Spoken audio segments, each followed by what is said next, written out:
message regarding a child abduction in Rutland County, Vermont.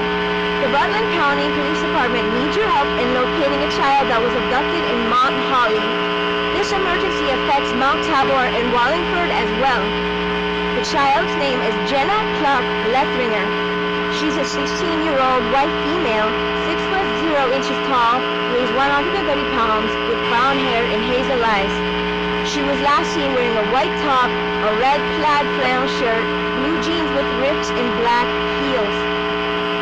Lethringer may be under the company of her non-custodial father, Martin Withrop Duchess, a 49-year-old white male, 5 feet 11 inches tall, weighs 205 pounds, with black hair and blue eyes.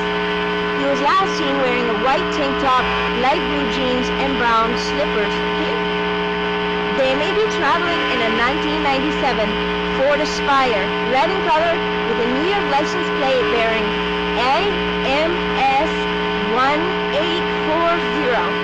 If you have any information in regards to the vehicle, suspect, or child, call 911 immediately. Do not approach.